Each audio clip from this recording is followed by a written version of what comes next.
Have been happening in Washington, D.C. And thank you, Jess, for starting the recording. We are going to record today's call so we can post the meeting to our website for those that are unable to join live.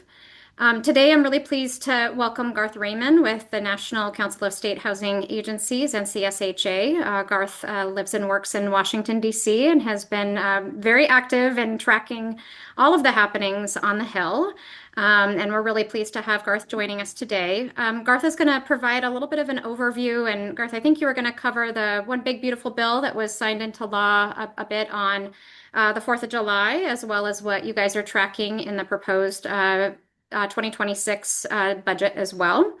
And so I'll leave to you whether or not you want to take questions as we go, or we can hold those up till the end. If folks on the call could keep your mic muted, just so we don't have any distractions, that would be great. And then when we get to kind of Q&A time, we can either use the hand raise feature. I'll keep an eye on the chat if you want to post questions in the chat, or just come off camera and speak your piece. And with that, I will turn it on over to Garth. Thank you, Garth. Great. Thank you very much. I really appreciate this opportunity to talk to you all. And so thank you to Cheryl and all of you for including me.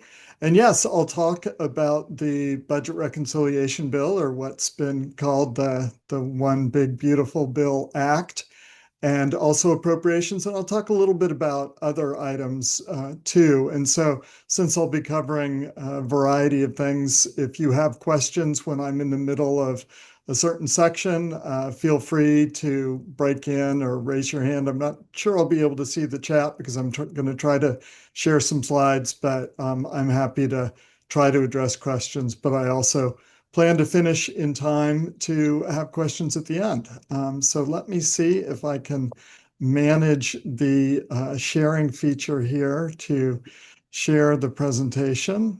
And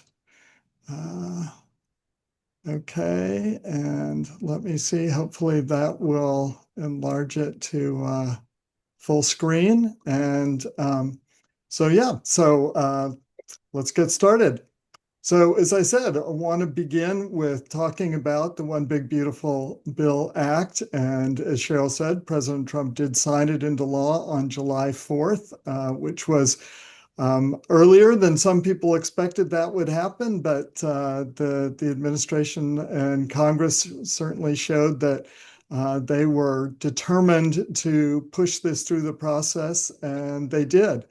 And highlights for housing are that it includes a permanent 12% increase in 9% housing credit authority beginning in calendar year 2026, and also permanently lowers the bond financing threshold from 50% for 4% housing credit projects financed with tax-exempt private activity bonds that have an issue date after December 31st, 2025. So we know there are a few details in exactly how the bond financing works with the issue date and the interaction with the credits. And we're in the process of trying to make sure we provide advice for how state agencies and other stakeholders can implement these provisions. One of the features that people have already been talking about is that there is a possibility that issuers can issue some bonds for a particular project in this calendar year, even now, and as long as they issue enough bonds to total at least 5% of that project's total development cost, and the total is at that 25% level, then that project will qualify for the 4% housing credits. So we think this is going to be really helpful. As I showed, the Joint Committee on Taxation has said that these changes represent almost $16 billion in additional resources that are available for affordable housing through these programs. So that is very helpful. And I'll skip a couple of points down on this slide. Along with those resources, Novogradac has estimated that this will help produce and preserve up to an additional 1.2 million affordable homes over the next decade. And so we know that supply is tremendously important, and Congress and the administration were responding to that need. And we know that not necessarily all of this will go into net new construction, but we do foresee it producing and preserving a large number of units. And we're very pleased that this was included in the bill because there really weren't that many additional new provisions that weren't just renewals of expiring tax provisions from the Tax Cut and Jobs Act in 2017 and Trump's first term, or things that he had specifically asked for during the campaign. So thanks to all of you and all the work that everybody did to make sure that the bill included these provisions. It also includes 100% depreciation for qualified properties. And while it's not specifically tailored just to the housing credit, it should benefit housing credit investors.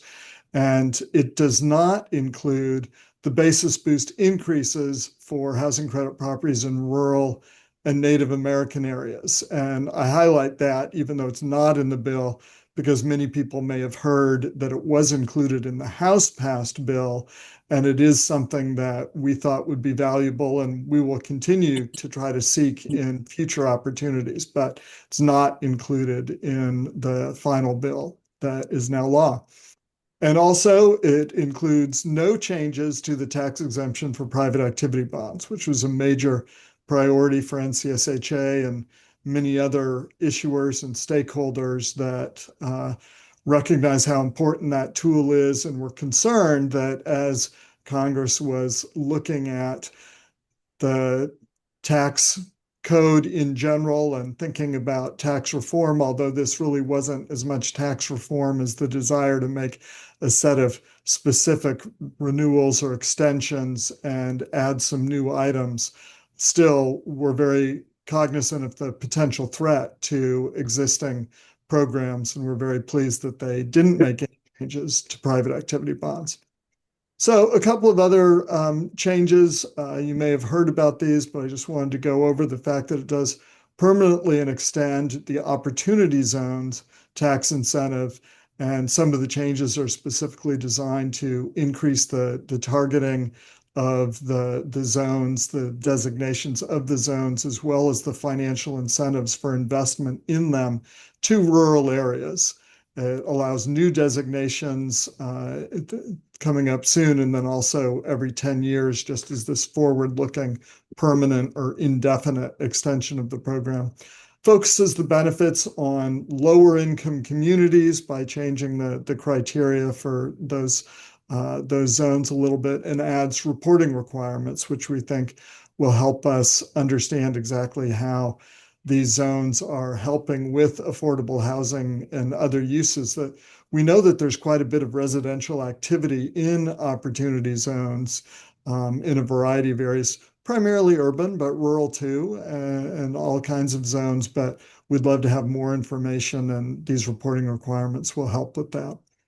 Bill also permanently extends the New Markets Tax Credit Program, which was set to expire at the end of this year. So another provision that will help general economic and community development, but is often used in conjunction with housing and for residential real estate also. There were several clean energy credits that have been created over the last few years, particularly in the Inflation Reduction Act that the prior administration was trying to implement, and that many people are in the process of trying to develop projects using those credits, and those will be phased out and terminated. Generally, for most of the main credits, project sponsors or developers still have about a year to complete action on those projects for eligibility for that credit, but it does vary by credit. It's longer before they phase out and expire than would have been the case under the House, which had even faster phase out and elimination of that. So a notable change and part of the final law. I'm not going to go into all of the other provisions, but I just wanted to highlight that the fact that there are a few other housing provisions and, of course, many other provisions affecting, Medicaid and all kinds of other aspects of tax policy and spending on immigration enforcement and other things, but a few more in the housing area. It does make permanent the ability to deduct mortgage insurance premiums and mortgage interest up to certain limits, and also raised the cap on deductibility of state and local taxes, raised the limit substantially from 10,000 to 40,000, but only temporarily. That lower limit would go back into effect in a few years. So I'm going to move from the reconciliation bill to the spending area in a moment, but I did want to see Cheryl or anybody else if they want to jump in and ask any questions specifically about this bill. I'd be happy to cover it now before moving on.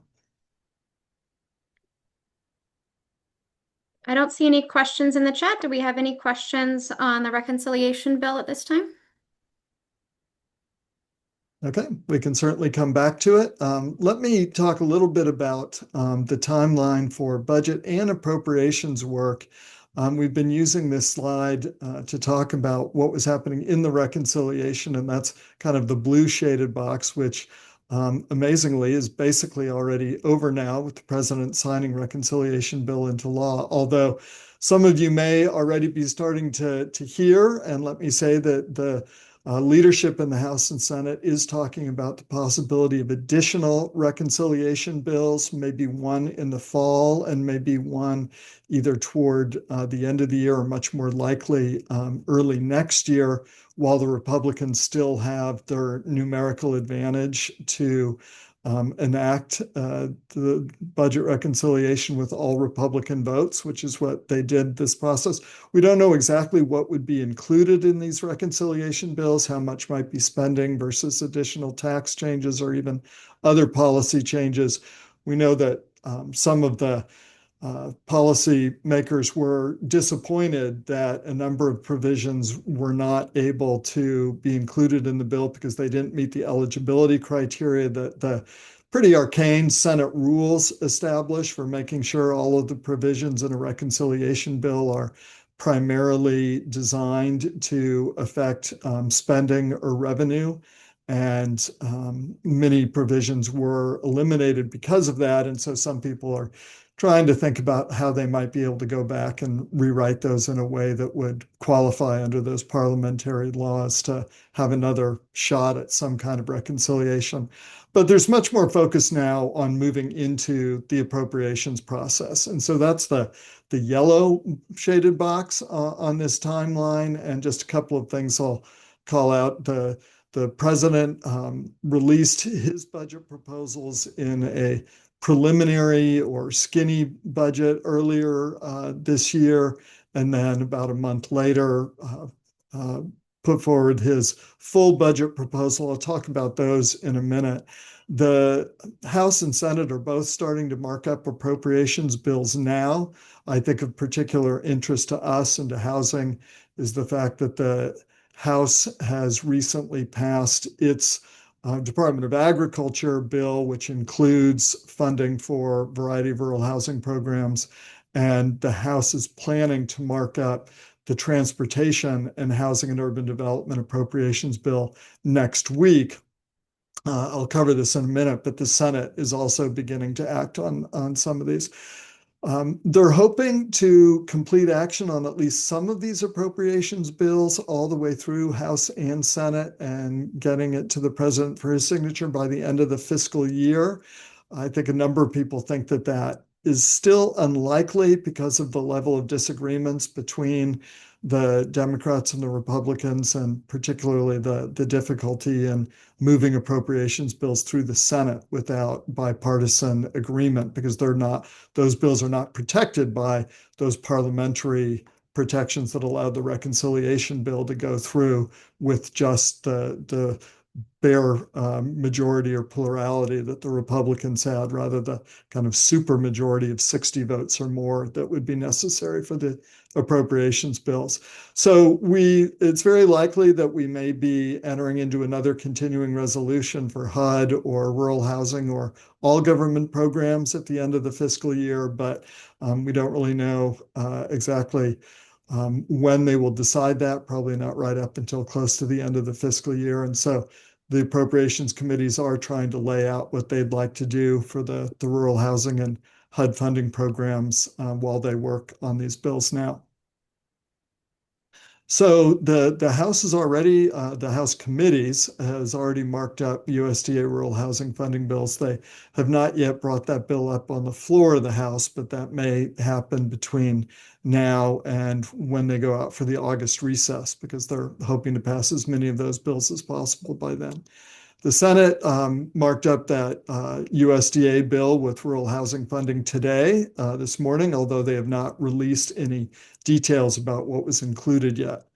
The House HUD subcommittee will mark up next Monday, and then the full committee is likely to mark up that bill on the 17th, the Thursday. And the Senate HUD markups for the HUD bill probably may start in July. There's not a specific schedule for them yet, but the Senate is focusing on some other bills first for the next week or so. And we don't know whether they'll deal with HUD by the end of this month or maybe come back after their August recess in early September to act on this. But this all started with the president's budget proposal. As I said, that's what the committees are really reacting to and has attracted a fair amount of attention.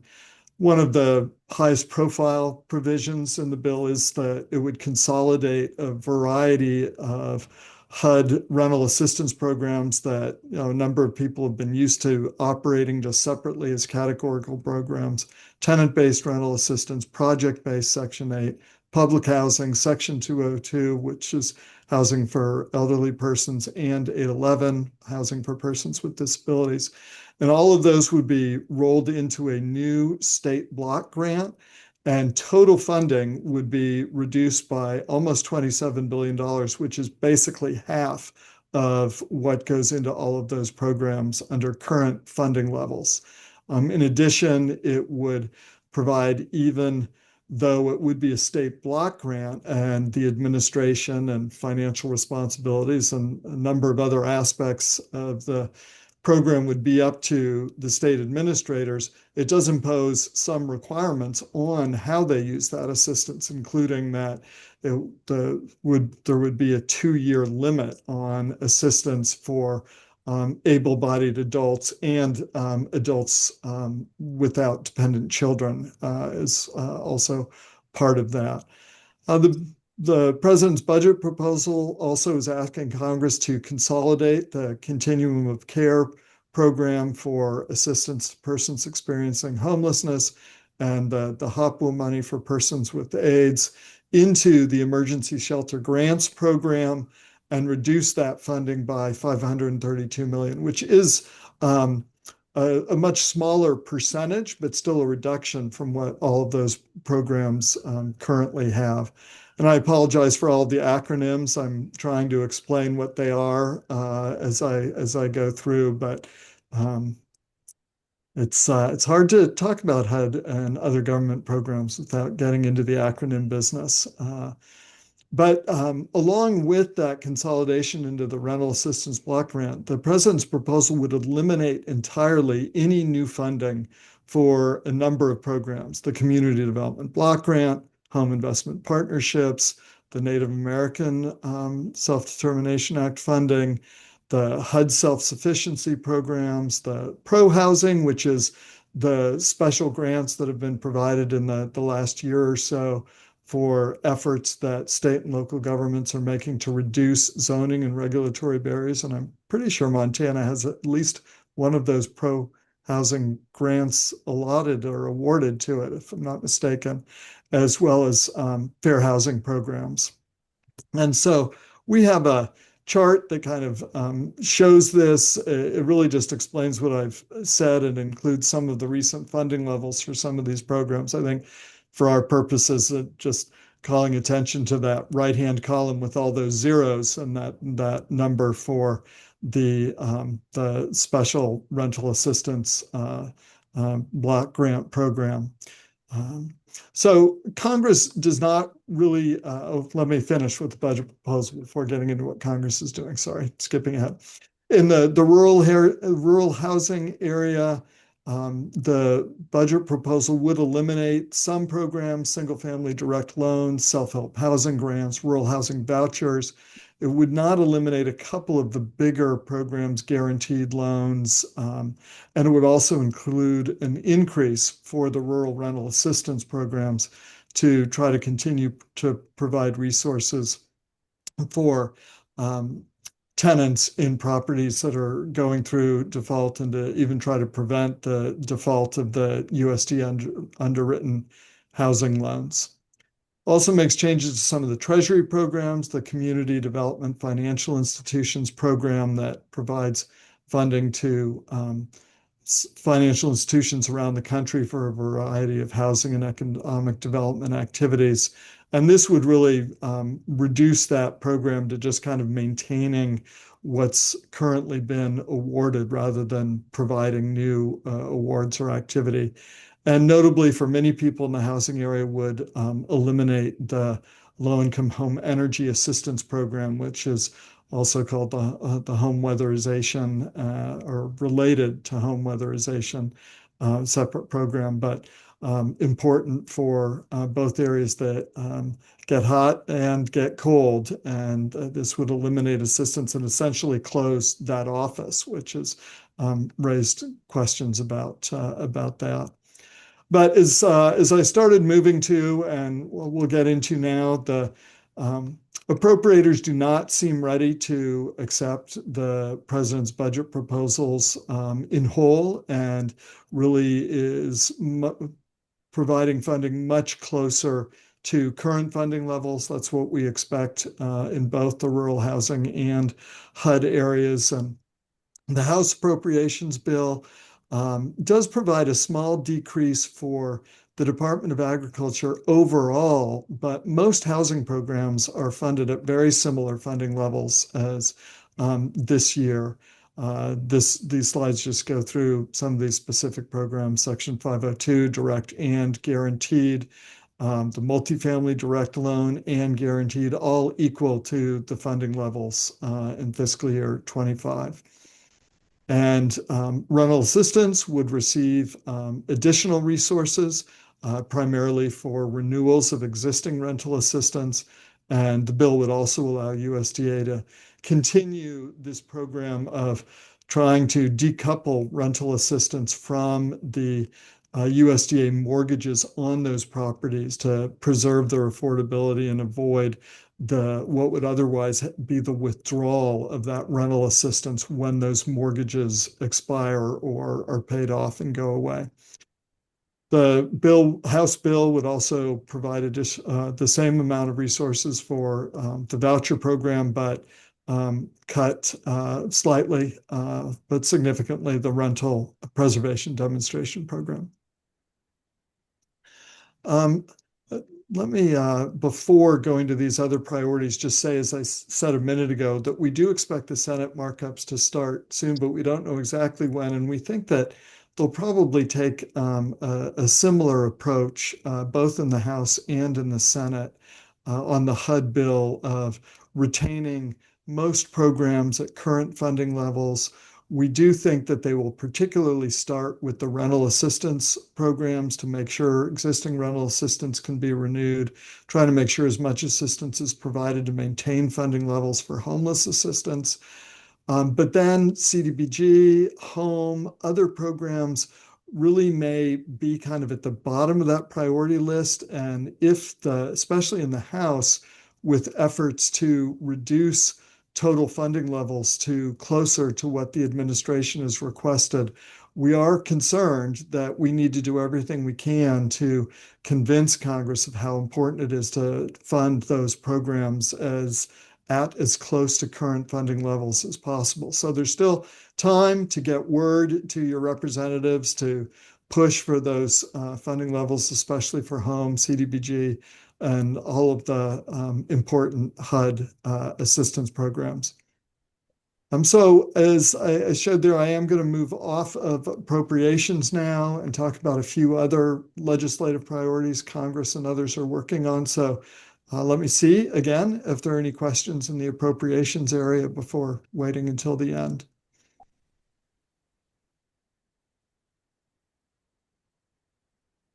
All right, looks like I should just go on. So I wanted to talk a little bit about other priorities that the administration has that certainly are affecting HUD and that some of you may already be feeling. In addition to just the discretionary spending reductions, we're all well aware that the administration has been looking at staffing reductions and canceling contracts and grants that were either previously awarded or staff that had assumed those jobs would continue. At HUD so far, it's been primarily done through the voluntary resignation and retirement program. Many people at HUD, almost a quarter of its total workforce, have taken this what's called the fork in the road option to leave federal service, or at least HUD service. And we know that's affecting several field offices that are going down to very small numbers. And what we've heard primarily is that in most areas, most of the processing and work that people expect HUD to be able to do to handle invoices, make payments, process applications for insurance are going forward. But we know that many people are concerned about how long can that last if some people are really doing the work of multiple people and other tasks that may not be as easy to focus on, just the forms going in and out and applications being responded to. Definitely concerns about some of these programs and how these changes might impact their implementation. So we're very curious from you all to hear more about what you see as those impacts, particularly with the Supreme Court decision just recently. The federal agencies may be moving forward with some of their reduction in force plans that go beyond these voluntary retirements and resignations. So certainly be watching how that might affect HUD and working with the HUD leadership to try to ensure that these programs are continued at levels that allow for continued services for the programs. We know HUD is looking at removing a variety of regulatory barriers. They've already made some changes in a few areas, especially a number of changes in single-family mortgage insurance, origination and servicing that went through recently. And we know that they're looking at additional changes. We've actually submitted a set of recommendations because there's definitely an opportunity to make changes that will allow some of these programs to operate more effectively, but also concerns that the deregulation doesn't make it harder to implement the programs. We know that the administration is focused on trying to make sure that its executive orders and directives that it's been putting forward are being implemented throughout all of the federal agencies. So some of you may be encountering situations where some of the grant agreements or contracts that HUD enters into may include additional stipulations or requirements to adhere to some of those executive orders and directives. In some areas, being able to certify that you're going to do that may be problematic. And so we're continuing to work on whether there are ways to create exemptions or exclusions or go forward with programs despite concerns about entering into those grant agreements. But this just continues to be an issue that the administration is certainly pressing, and those of us administering these programs are trying to figure out how to reconcile and manage. Also, HUD or the administration is also trying to exert more control over some independent agencies. And the housing area, we think this might particularly affect the Consumer Financial Protection Bureau and some of the guidance that it gives on mortgages and loan servicing and other areas also may affect the Federal Housing Finance Agency, which oversees Freddie Mac and Fannie Mae and the Federal Home Loan Banks. And I'll come back to a little bit later. And other agencies that may affect financial institutions or others involved in the housing finance area. A few areas that Congress is working on that may be opportunities and additional legislative priorities. The chairman of the House Housing and Insurance Subcommittee, Michael Flood, is working with his ranking Democratic member, Emanuel Cleaver, to look at ways that they might reauthorize and reform the home program. And they've recently put forward some ideas that echo what many of us have submitted in written testimony and the opportunity to appear before Chairman Flood and Ranking Member Cleaver at some special discussion forums they held late last month, I think. And recently we've heard that they do seem to be, at least Chairman Flood seems to be going forward with the idea of eliminating or raising the thresholds for when some cross-cutting requirements may apply to home projects, including the Build America, Buy America requirements, Davis-Bacon wage laws, the Environmental Protection Act rules, and also the Section 3 requirements for providing economic opportunities when using HUD dollars. So it looks like they may be trying to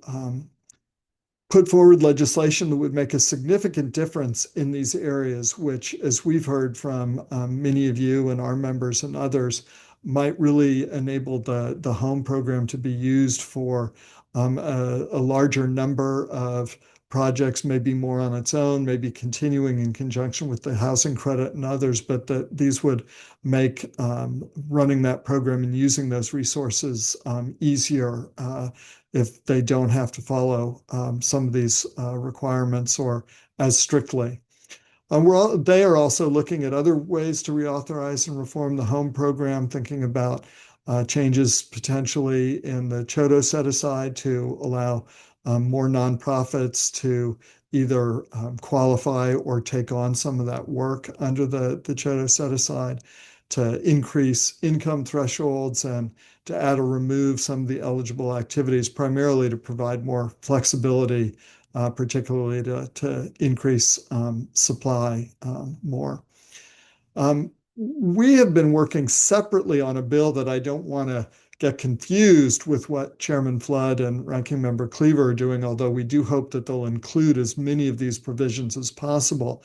But NCSHA has been working in conjunction with a number of other advocates and stakeholders to put forward additional changes that we think would improve the home program. I'm not going to go through all of these. I'll definitely make these slides available to folks that would like them, and to Cheryl and Jason and others to make available, which have some of the additional details on some of these.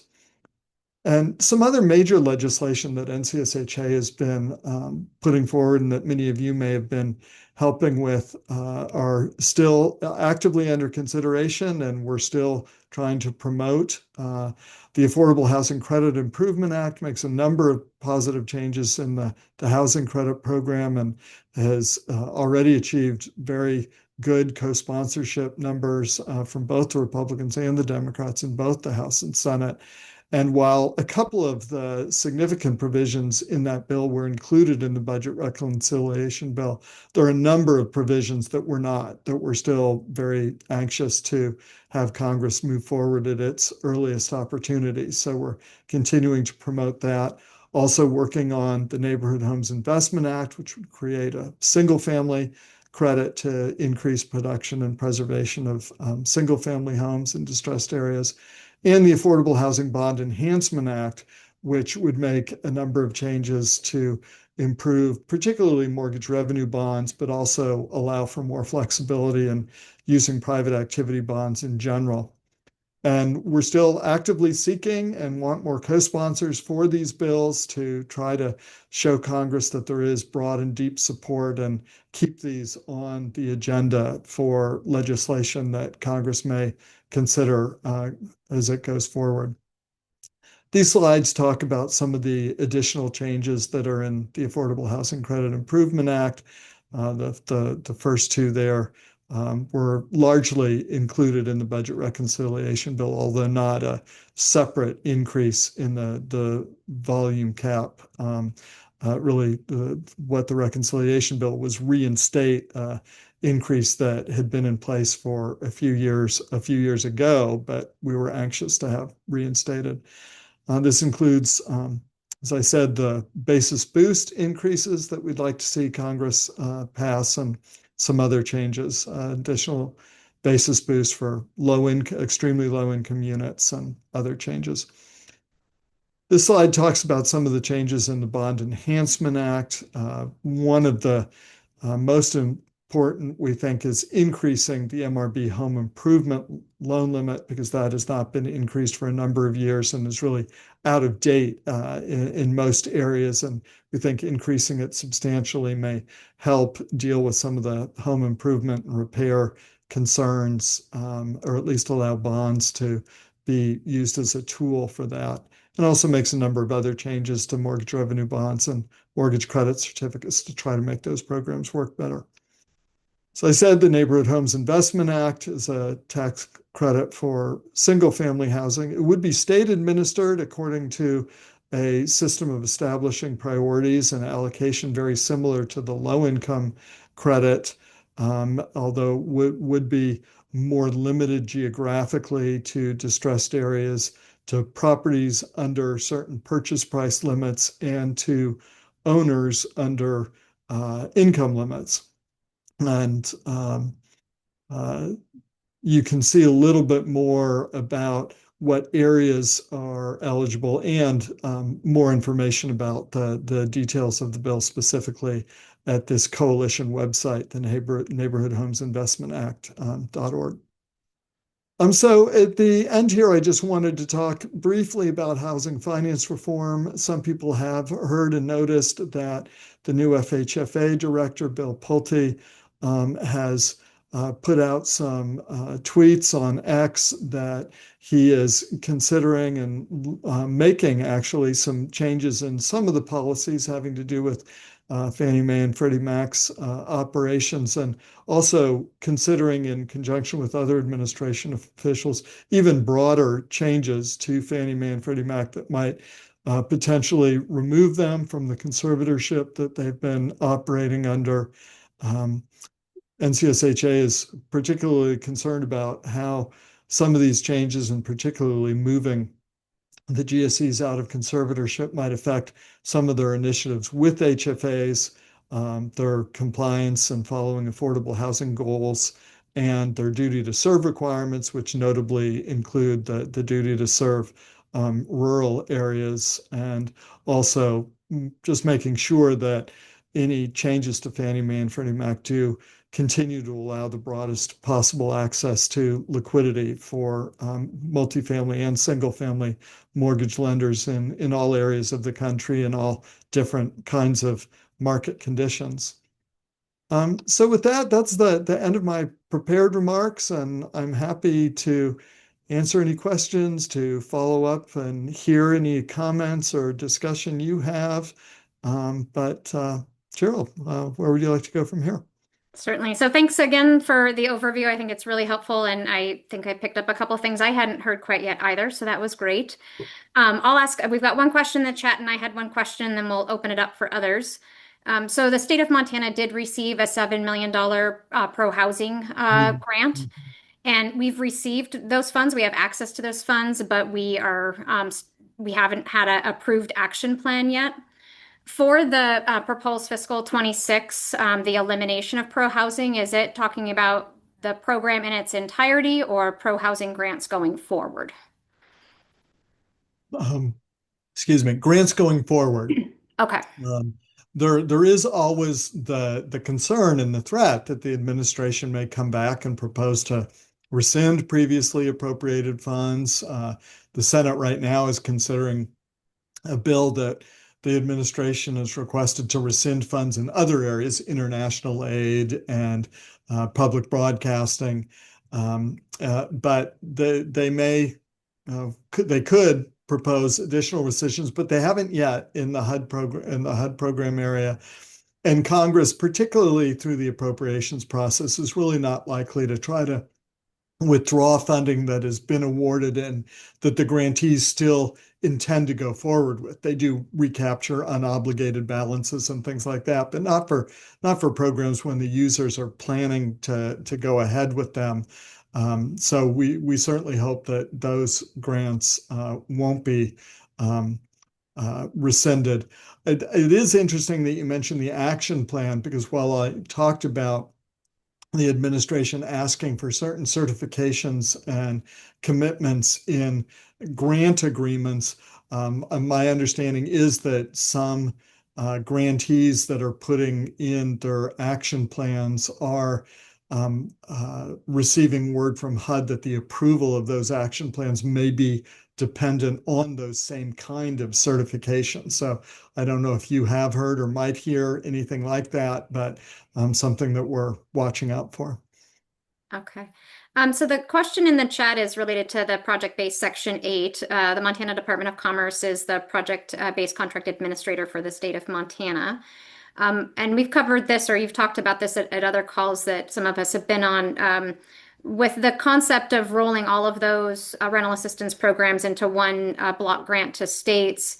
Do you have any insight about how the administration or Congress is thinking about fulfilling, our obligations on 20-year contracts that are already in place? If the funding's at about half of what it is currently, that would leave the state making some very difficult decisions about what projects or programs to continue. Absolutely. Currently, HUD has a very short legislative proposal that includes very broad, notwithstanding language, which is intended to kind of give HUD the ability to waive very broadly its other statutory requirements and even commitments that are entered into under those contracts. So right now, there is the suggestion that HUD wants authority to allow the grantees under these state block grants to not fulfill some of those long-term requirements. I think that's unlikely. I don't think Congress is likely to support that. I think the courts would have a lot to say about whether there's even any way Congress and HUD can go forward with that kind of waiver, actually, after already entering into those contracts. Many of them are subject to annual appropriations. So if the appropriations aren't there, it does potentially activate some of that language about whether the appropriations are provided that the fulfillment of those contracts is subject to. So these are a few of the many questions that have not been answered by HUD yet, and why Congress seems very reluctant to go forward with any piece of this broad block granting proposal. I would say that I think, as the question implies, maybe it didn't ask it specifically, it does appear that this proposal would delegate and transfer virtually all responsibility for implementing all aspects of these programs to the state administrators. So, for instance, this question of who would administer the contracts would now be up to the states receiving the assistance, rather than HUD awarding those contracts for administration of those contracts, and other potential changes that would come up. Although, as I said, they're also trying to impose some requirements on how that assistance might be used. So lots of questions yet to be determined, and lots of opportunities for us as stakeholders and users of the program to explain to Congress why the changes need to make sure that existing contracts are fulfilled, that the programs continue to support the people and the properties that they were initially set up to support. Excellent. So the next question in the chat is from Tyler Currents, one of our the developers we work with, and his question is: do you have any more details about the sort of reforms to BABA compliance that may be proposed for the home program by Chairman Flood? Seems very relevant for anyone with fiscal 25 home funding awards for new construction that trigger the BABA requirements. Right. And this is going through a part of the legislative process that probably will take a while. And so whether it would apply to current funding, I think is something that they'll have to look at as they move through the process.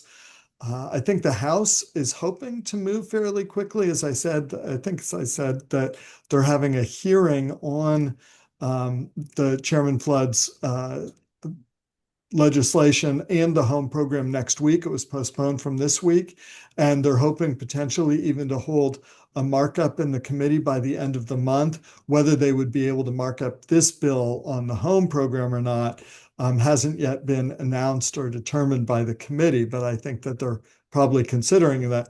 But that would still require action by the full House and the Senate to consider these changes.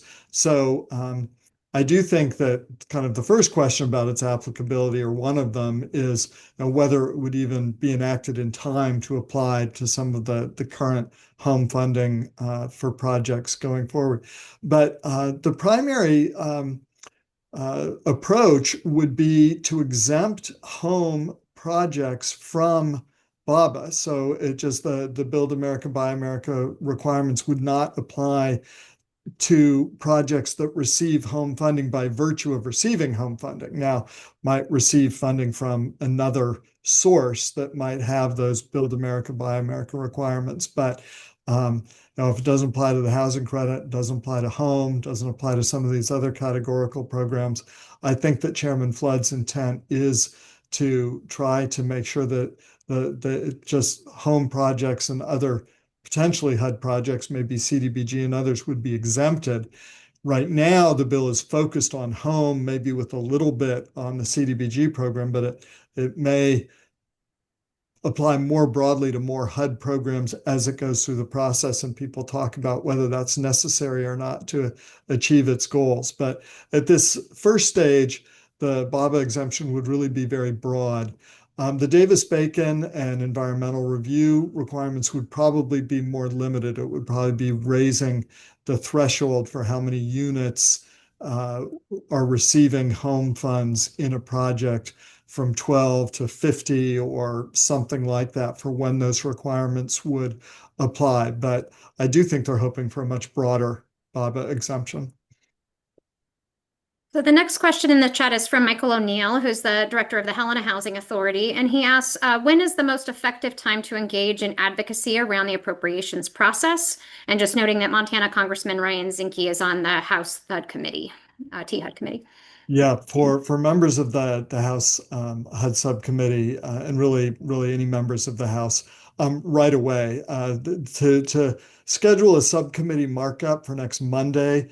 They probably have the bill almost entirely written and are probably now making changes that specific members are coming in and saying are really important to them, top priorities. The House is out this week, which may even make some of those discussions more difficult. So they may just be trying to get the bill through subcommittee markup and then deal with some of those possible amendments to what's in the subcommittee draft, which is not public and none of us really know what's included in it, maybe at the full committee level, which would be next Thursday, or when the bill comes up on the House floor, which may be the following week or by the end of the month. And if it's not by the end of July, then would go into September.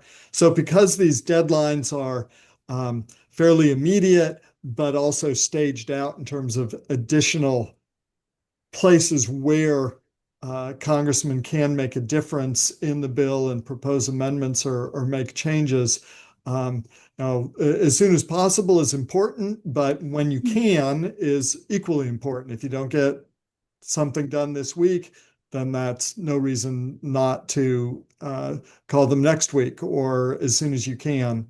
But things are moving through the Senate. I think we have a little bit more time because I don't expect the HUD bill markup until later this month, although I do think it is possible later this month, maybe the last week of this month, although it could easily go into September. It's one of the harder bills to reach consensus and agreement on, and so that may mean that they take a little bit longer.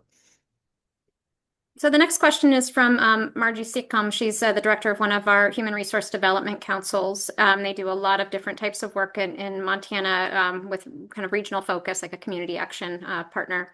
Her question is there some concerns about the state's capacity to administer all of those HUD programs to be block granted? And I guess I'll answer a little bit. Yeah, absolutely. There'd be a question of state capacity. If we were block granted all of those programs, but at 50% of the levels that they are currently funded, not only would there be questions about what programs we wouldn't be able to continue funding, and that would be very challenging to have, but also all of our staffing budget is approved by our state legislature, which is 90 days every 2 years. And so the ability of the state to be approved for and add additional staffing capacity is, subject to our local processes. And there is, obviously a focus in Montana to keep the size of state government as small as possible or very efficient in any event. So I certainly have considerable concerns, and it would place the state in a predicament in working with all of our, other local public housing authorities and all of the project-based Section 8 portfolio, the 811 portfolio, to be able to make hard decisions. We wouldn't be able to continue serving Montanans who are receiving those services at the same level at all. Anything you want to add that you've heard from other Yeah, no, states, Gar? that is great. I just went off sharing to try to make it easy or for people to see people on the call. That is great insight from the state perspective. Absolutely. I would just say from the federal level, there's a great deal of concern that there are questions of ownership, since some of these programs have been geared towards different types of owners. And yet, if you're transferring them to a different administrator, when the administrators of the programs themselves, HUD or PHAs or others, have been integrally involved in that. The fact that some of these programs have specific needs and constituencies and value and purposes, and states have not currently been asked to develop the infrastructure, the focus on them, and to what extent that would carry over into a new system, and especially whether just expecting states to turn all of this into straight rental assistance, as the proposal kind of suggests, would really be the most valuable way to use these resources, and what authority the grantees might have to use the funds to meet the various purposes of the programs being folded into it. So there are a lot of concerns just about direction and focus, and whether it's even appropriate to do it this way. So that's why it seems, as I keep coming back to, Congress is really, I think, going to put off action on this until it's had a lot more discussion, and then whatever action it might consider would depend on all of that discussion. Garth, is it still the case that you guys aren't seeing any clear evidence of, appropriators or others working with, HUD and with Congress to even draft the type of language or framework that would be needed in order to shift to this block grant approach?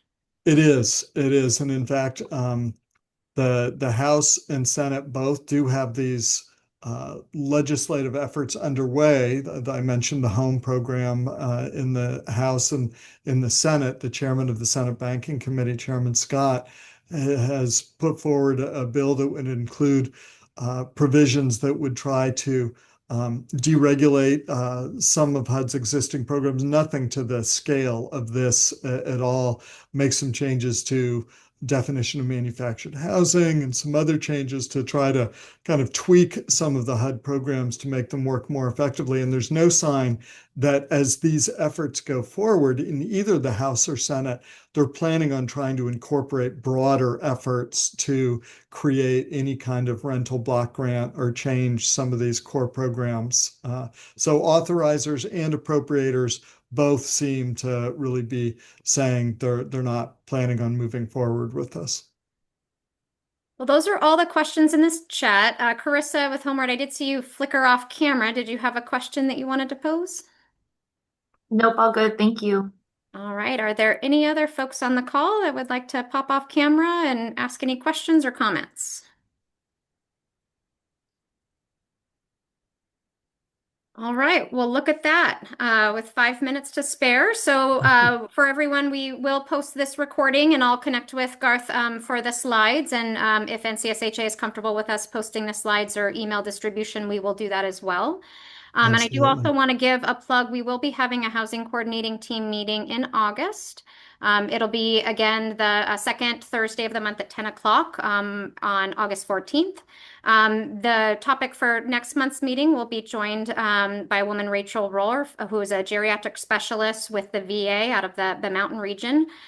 So covering all of the mountain, Rocky Mountain states. We're going to be talking about HUD-VASH and opportunities for site-based housing for homeless veterans and what the VA is seeing for those needs across the state and how potentially us at the state level as well as development partners can help think about where could we increase the supply of housing for serving homeless veterans in a way that also has the connections to the VA and services that those veterans need. So if anybody has topics or suggestions for future housing coordinating team meetings, we are always open to suggestions. So feel free to email myself or Jason Hanson.